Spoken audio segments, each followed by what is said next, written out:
Welcome to twoquestions.tv. My guest today is Nigel Barlow, and we're talking about rocking your presentation.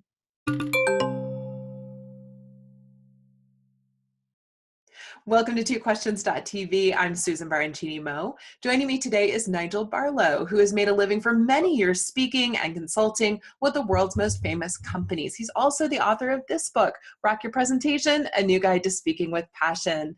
Hi, Nigel. Welcome to the show. Hello. Lovely to see you. Well, I've really been looking forward to talking to you because reading your book felt like reading the words of a kindred spirit. Good. And it's also the place where I first heard the word screenager. What an amazing word. Yeah. I think we're all screenagers. I think the generation gap these days is not a moral or an ethical one like it was in the 60s and 70s. It's how many screens can you have open at any one and still function? I know. It is tricky. Well, the book, though, focuses on speaking. And I was so happy. I'm so happy I've already recommended this book to so many people. Right. You talk a lot about PowerPoint in the book. And a friend of mine who is a very well-known speaker says, if you can't do your presentation without PowerPoint, you shouldn't be on stage. And I like PowerPoint, but it's my images that give me memory cues. Yeah. And it's not something I never read from PowerPoint, but we do see so many speakers who get up on stage and they have these very text-heavy slides and they read from them. And I think in corporate America, sometimes they almost expect that. And I'm not sure why. And I'm wondering if you could sort of elaborate a little bit on, for our readers who don't yet have your book or waiting for their copy of your book to arrive, what's the deal with PowerPoint and what are the best practices for PowerPoint? Well, let's take a little bit of history here. When PowerPoint first came out, gosh, it was exciting. It wasn't like an overhead projector or 35mm slides. You could take images from anywhere, beam them up when it worked. In the early days, it didn't work. Yeah. And then it came to work. And then people became over-reliant on it. So people talked about death by PowerPoint, which is just as you said, overloaded, heavy images, too much text. And so there was a switch. I speak at many conferences around the world, mainly on innovation and leadership. And I found that people would say, we don't want any PowerPoint. So what you'd have would be pastoral images of mountains, sunset, floating across the screen, which almost made me nostalgic for bullet points. Now, what I'm saying here is it doesn't have to be death by PowerPoint. It can be life by PowerPoint. And when I'm coaching speakers on this, I take off my shirt. No, don't worry, I have a t-shirt underneath. What kind of coaching is this? The whole of my presentation, it's cerebral striptease, if you like. The whole of my presentation about visuals and PowerPoint. And the front of it, it says, I am not my slides. This is so, and it sounds a bit childish, but I've sometimes had even senior executives recite this 3 times. Not my slides, because people like Linus with his blanket and the cartoon, they become attached to their slides and they've got to have this, they've got to have this one. And so that's the first step. I'm not my slides. On the back, when I turn around, it says 80% out, because I think that's basic guideline is once you've got your presentation, take about 80% of the slides out, and you've probably got about enough. I mean, I've coached speakers who have 47 slides for a 10-minute spot. You know, the audience is going to lose the will to live. Yeah. And then on one arm, it says bullet points 9 danke, because of course, that's the sort of information that should be read, not put on a visual. And the other arm says, your visuals should be visual, which sounds like sort of very much basics. But as you said, images are what stay in the mind. What do you remember? Names or faces? Faces, always. Always it's a face, rarely a name. And that's an analogy you can use in speaking. There are a number of other guidelines, but I think PowerPoint is great if it's life by PowerPoint. If it's visual, striking, it's got a punchline, and people have all kind of rules about this in traditional presentation skills, which I hate, because I wrote most of this book sitting in the audience in conferences with so-called professional speakers. They just weren't. Maybe I'm the delegate from hell, but they just weren't holding my attention. Yeah. And I think that one of the things you're taught in traditional presentation skills, which I call mainstream pop rather than really rocking it up, is never read your own slides. I find what's fantastic is to sometimes break what the actors call the fourth wall. You can think the wall behind you, that you know that, the walls on either side, and that invisible force field between you and the audience is the fourth wall.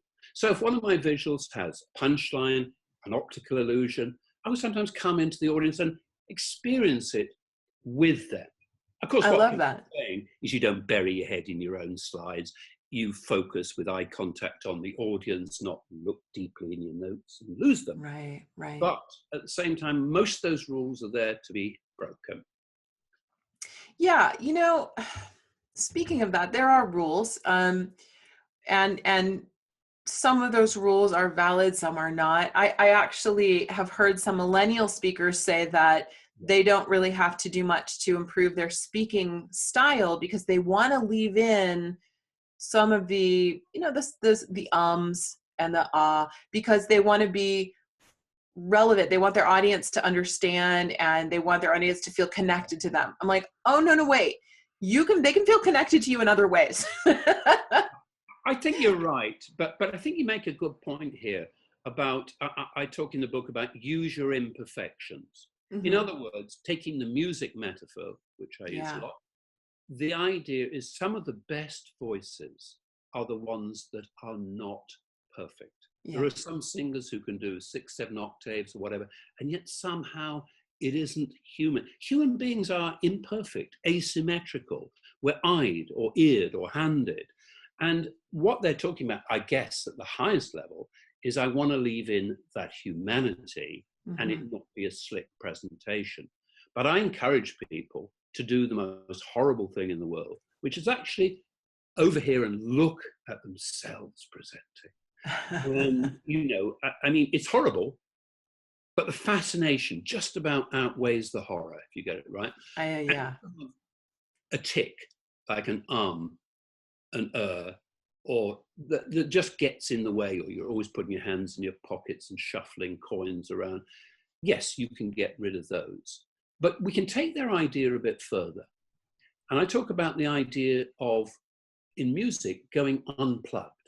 Mm-hmm. Sometimes the best musicians and their best performances are when they actually pull out the leads and they play it acoustic and they play it intimately in a small audience. And the analogy for speaking is sometimes switch off the PowerPoint, walk into the audience, sit down, make it actually a conversation with all the imperfections and humanity that reaches out to people. Yeah, I think that's really, really valuable. I really enjoyed the music metaphor. As a musician myself, I enjoyed the music metaphor very much. What do you think are the cardinal sins of speaking, and how do we steer away from those? Well, I think being boring is the first one.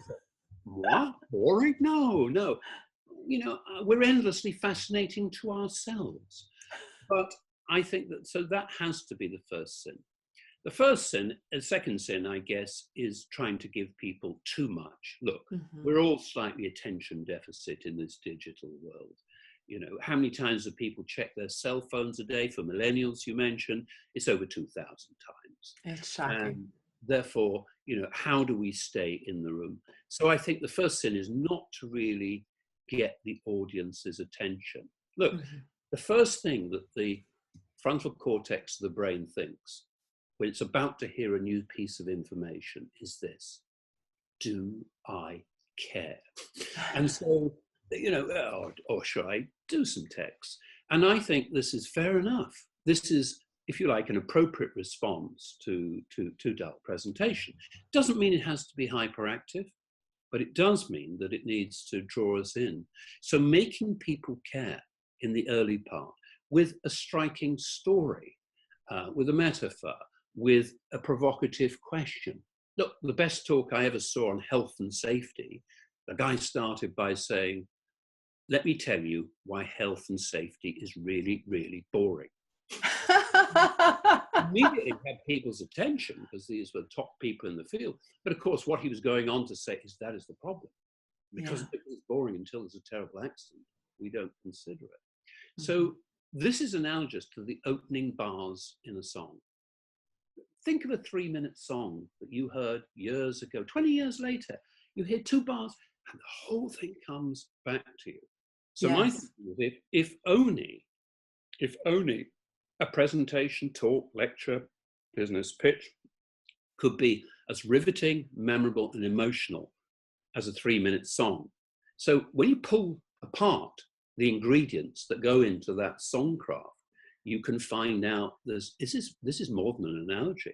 Strong opening bars, a clear chorus, because that's all you remember, a great climax, because people remember first things, last thing. You can build that without people even knowing it into the structure of the talk, and they'll get and retain your message. That is the thing that I found so useful in the book was I am someone who, I'm a teacher. I like to teach, and so when I train, I do tend to put a little too much in. And so I found your book so helpful in terms of helping me to pare down a little bit and reminding me of that. Do it as a tweet. That was one of the practical things. That was so helpful. If you can't compress your talk into a tweet, which now I think has expanded since I wrote the book. It has. 180 characters or whatever.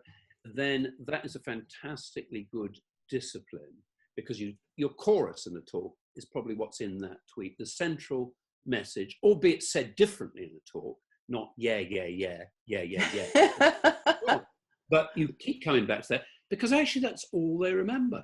Yeah. And when I'm presenting this, either with live musicians or pre-recorded music, I find that we can make the point that people only remember the chorus of most songs, not the other words. So how do you really beef that up, make that have more impact?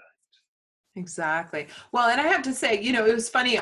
I saw the cover. I was like, okay, I get the metaphor and all of that metaphor, but until I actually opened it and started reading, I didn't realize you were actually going to use that metaphor throughout. And yes, it's fantastic. And I remember thinking, oh, okay, we're going like we're doubling down on this. This is really going to be the whole book. And it was such an apt metaphor, though. It's perfect. And so absolutely an indispensable resource for speakers. No question about it. Great book. That's lovely to hear you say that. And Cardinal, by the way, you don't need to know about music to get the ideas out. No. Some people will sort of skip those bits and get to the practical stuff. And one more cardinal sin, if I can mention. Sure. These days, people hate being taught stuff, but they love learning. In other words, interaction is increasingly important. And yet, what's the old way of getting interaction in a talk? The speaker stands there and says, right, any questions? No, none. It's the wrong question because it's a closed-ended question. Any question. It should be what questions. But B, you really need to get that interaction going. So I cover tips, which I've used, which is just get people to talk to their neighbor for 3 minutes about what questions they have. Suddenly, you have lots of questions, more than you can handle. And we look a little bit at the stagecraft of great performers. Now, I'm not saying you need to be like Elvis and completely, shake from the waist downwards or whatever, but definitely, I would say, more like Elvis than someone frozen behind a podium, because your body is part. And great performers know this. Either they do it, and they all do it in their own way. Some great singers have really awkward body movements, but they're their own and they're intense. So there's a cliche. Be yourself. All right, that's easily said. But I celebrate that because some people are shyer and they're not going to be Elvis and dance across the stage. Sure. They're great in a conversation. So I encourage them to take a bar stool, sit close to the audience, and run it as a conversation. You've got to work with what you've got. That's so great. And I think that's useful, especially for people who consider themselves strong introverts and think they have to be extroverts to be speakers. No. But in fact, some of the greatest speakers I know, they're introverts because they're not having that one-on-one interaction, but they're engaged with the audience enough that they're still having their introvert moment. But it's a strange thing that you can be such an introvert and still be a great speaker. Absolutely. And many are. And people, will listen in on, there's nothing worse than, there's a lot of nonsense talked about body language. I've seen the politicians who are trained to move their hands because they've been told you do this and it sounds strong. And, you think, just sit there, put your hands in your pockets, do something. And now this might sound a little bit sort of corny. Italy is my favorite country to be in Europe for many reasons. I have a lot of people, I encourage them just to be a bit more Italian. Yes. And that sounds silly, but actually it means that people make the right hand gestures instead of saying, we're going to make some really big changes here. And you know what? It might feel awkward to the individual, but it looks expressive and appropriate to the audience. Yeah, my husband is half Italian, and he's always with the expressions. And that's a great point. It's got to be your. And one of the best presentations, I brought in a speaker to one of my clients, and he was very shy, as you said, an introvert. And he sat there on a chair with his hands crossed, his legs crossed, hands in his pockets, polished his spectacles quite a lot. But he wowed the audience with his passion. Quiet passion. Yes. Subject. This is really, again, what I call going unplugged, really tugging some heartstrings. Indeed. I think the best speaker I ever heard was a very soft-spoken, quiet man. Right. And we had maybe 100 people in the room listening to him, and he spoke so quietly that no one wanted to move.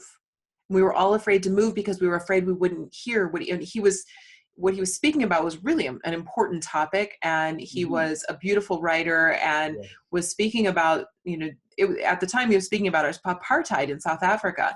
Wow. And he had this very quiet way, and you could have heard a pin drop in that room because no one wanted to move. And it was electric, absolutely electric. And think of that in a song. The quiet passage, the loud passage. Music is the alternation of loud, soft, the different intervals between notes. And to use, you don't need to know anything much about music to use some of that pacing. Right. Monotonous. And the whole language of music is relevant to what we say with speaking. You get on the right wavelength. You're in tune with the group. You've got the right rhythm. And it's not accidental that language has those kind of musical counterparts. Exactly. Oh my gosh. I feel like we could talk about this for days. It's so interesting. But thank you for being on the show today. Will you join me in the after show? I certainly will. Thank you very much. That's awesome. Great. Wonderful. All right, viewers, here is the book. We're going to have links in the show notes for today so that you can get your copy, and you can join us on the after show if you go to twoquestions.tv. That's our URL. So thanks for watching. We'll see you in the after show, and we'll see you next time.